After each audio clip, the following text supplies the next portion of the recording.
Hey guys, sorry about that last video. The vertical doesn't really deal well with me, and I have to reshoot the whole thing. I can't even watch it myself, and let alone expect you guys to enjoy that content. All right, so what I was talking about on the last one is we've got it on the lift now. We'll go through what it looks like when it's on the lift and some details that I found. But the first thing that I was talking about in this video is I'm going to be doing the modification for the rims, and I was going to be powder coating them. So we're taking the rims off over there. That's Phil. Phil is our master technician. He is one of the only people that we will allow to have our Corvettes touched at our dealership. We have 2 technicians that are qualified to do that. So if you come in here and you want to get work done at our dealership, Phil and Todd are the only guys that are going to be doing that. So these Trident spoke rims come in a polished aluminum look right now. And if you look, all the accent pieces on the Vette are in something called carbon flash metallic, and it's a high gloss color. And initially what we were going to look at doing was putting the rims in that color, because I was under the impression that maybe having just everything in ceramic matrix gray and also in carbon flash metallic might give it that consistent look. But after looking at some rims that were done on a Z06 that we did, and also just if you see it in this light here, it almost kind of looks gray. And so I'm a little concerned that if I put these rims on in the gray, that it's gonna give it a different look than what I was going for. And if you also look, you got your calipers here from Brembo that are done in the same kind of high gloss black. So we're going to be going over to Alloy Wheel Specialists. There's somebody that I've known since they were in the back of a truck when I worked at the Mercedes-Benz dealership. They're an amazing team. It was a father and son team that I first initially met about 5 years ago now, and they've done an amazing job in the London area with the work that they do. They actually just have a brand new piece of machinery that's coming in today. It arrived about an hour ago. So they've got a little bit of chaos going on there. I was going to be filming the content on that powder coating process, but because they're getting their new machine today, I'm going to be dropping this off, and then they're going to be shooting some videos of the process, and then when I go to pick them up, I'll shoot some video for you guys on that as well. So first look in here, we've got our nice Wishbone suspension. It's just amazing how thin the aluminum has got, the high strength of this components. On the old one, they were a lot larger and they were hollowed out. I don't know if this is hollow. It sounds like it may be a bit, and you know, just again to save some weight, no longer some composite leaf springs. We've got ourselves an independent suspension in the rear end. You know, Tad just talked about how he was reluctant to have that go, but obviously with the DCT being back here, there wasn't enough space to be able to put it in. So if you guys have any votes for what kind of color I should do, I'm thinking of matching it to this caliper, but if there's anything else that you guys wanted to see, let me know. Another thing that I wanted to talk about is the brakes. A lot of people are wondering why this is a Z51 and it doesn't have the slotted rotors. Well, that has a lot to do with the pads. California passed a legislation a couple of years ago that they're no longer allowed to have copper in the compound. And when they went to redesigning and testing the C8, the brakes were wearing abnormally fast. And Taj mentions this in a couple of videos, so I'm just going to summarize it for you. They put their pads through a mass spectrometer because Brembo and the other suppliers weren't disclosing why they were really reluctant to have no copper in it. They ended up finding out that there was about 20% copper in these pads here. And because of that, the whole compound is completely different with having a non-copper compound in these pads, and it was causing them to wear out in an aggressive manner.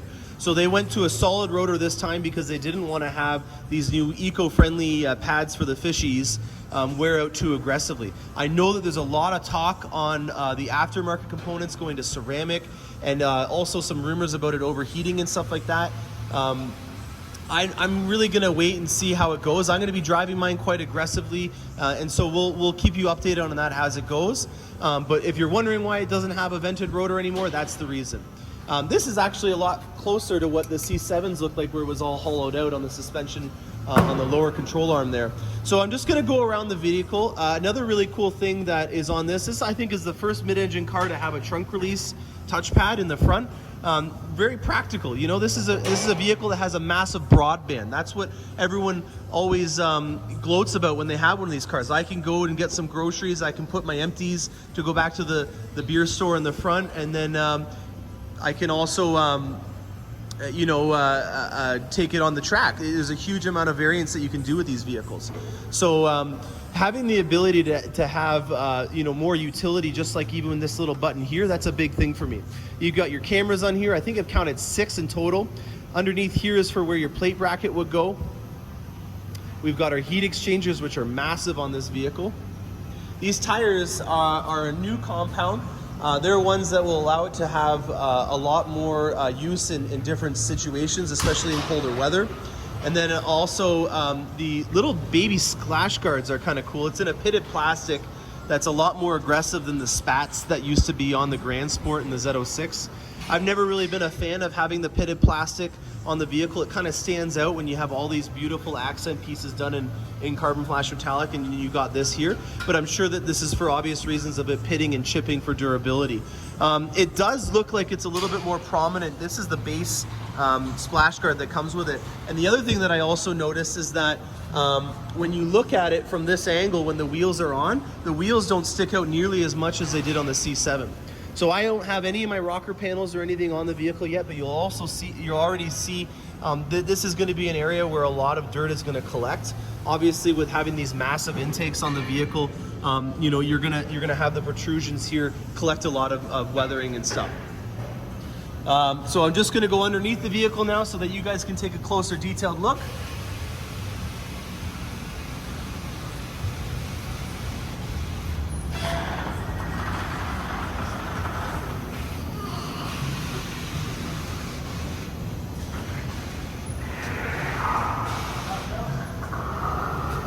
If there's anything that you guys want me to shoot some videos of, please let me know in the comments section. I always want to make sure I can keep everyone satisfied. It seems to me like all the other big YouTubers out there haven't really taken advantage of these vets arriving yet. So I want to get out as much content as possible. Obviously, I'm trying to build my page, make sure that I can have you know, a good following. But more importantly, I want to make sure that everyone can see this, because I was in everyone else's shoes that doesn't have a vet, you know, itching to get out there and see what this thing's all about. You know, you only have sponsored content from people that were paid to go down to Vegas to see the vehicle. Now you've got an actual customer that's looking at it from his perspective. So a couple of things that I noticed in the exhaust: there's a lot of heat shielding that covers the wheel well. You can see the NPP actuators in there for the butterfly valves to change the modes.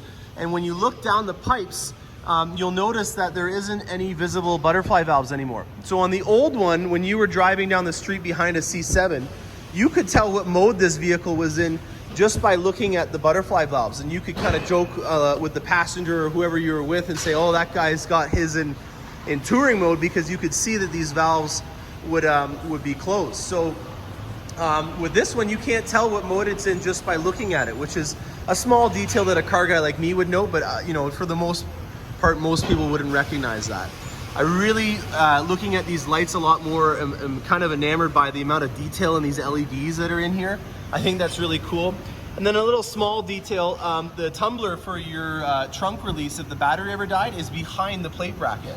So I can't ever remember me having the battery die and I needed to get the inside the back of the vehicle. But if that was ever the case now, make sure you have your screwdriver, or if you have a special custom plate bracket that has, you know, security screws, because maybe you have a personalized plate, make sure you keep that on hand if you ever go away to a place and your battery dies.